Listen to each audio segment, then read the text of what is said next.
आर्थिक धोरणे आणि सुधारणा. भारतीय अर्थव्यवस्था सध्या एका चांगल्या स्थितीत आहे. सरकारने जीएसटी तर्कसंगत केले आहे आणि कॉर्पोरेट कर कमी केले आहेत आणि भांडवली खर्चात प्रचंड वाढ केलेली आहे. केंद्राचा भांडवली खर्च 2019-20 मध्ये 3.36 लाख कोटी होता. त्यावरून आता सध्याच्या आर्थिक वर्षात 11.21 लाख कोटींपर्यंत तो वाढवलेला आहे. खाजगी क्षेत्राचा मात्र निरुत्साह दिसून येतो असून खाजगी क्षेत्र, कंपन्या आणि कुटुंबे गुंतवणूक आणि खर्च करण्यास मागे पुढे पाहत आहेत.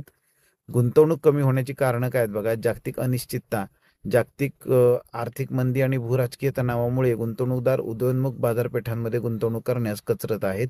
सुधारणांचा अभाव, कर प्रणाली, जमीन आणि कामगार कायद्यांमधील सुधारणांचा वेग मंदावल्याने आणि ईज ऑफ डुईंग बिझनेसमधील आव्हानांमुळे गुंतवणूकदार चिंतित आहेत. घटता विदेशी भांडवल प्रवाह. आर्थिक वर्ष 2023-24 मध्ये निव्वळ परकीय थेट गुंतवणूक, ज्याला आपण FDI म्हणतो, ती केवळ 13.7 अब्ज होती, जी मागील दशकातील सर्वात कमी आहे. भांडवली खात्यातील आवक एप्रिल-जून 2024 मध्ये 11.9 अब्ज डॉलर्स झाली, जी मागील वर्षाच्या 25.3 अब्ज डॉलर्सपेक्षा कमी आहे. खाजगी कंपन्या देखील भांडवली खर्च वाढवण्याऐवजी शेअर बायबॅकचा पर्याय निवडताना दिसून येते. निष्कर्ष. सध्याची 7.8% वाढ जी आहे ती सकारात्मक असली तरी कमी GDP डिफ्लेटरमुळे ती काहीशी वाढलेली दिसते.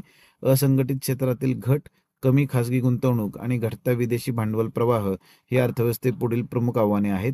सरकारला धोरणे आखताना या दोन्ही चित्रांचा विचार करावा लागेल, जेणेकरून असंघटित क्षेत्राला आधार मिळेल आणि गुंतवणुकीचे सकारात्मक चित्र सुरू होईल, ज्याला आपण व्हर्च्युअस सायकल ऑफ इन्व्हेस्टमेंट असं म्हणतो, ते सुरू होईल.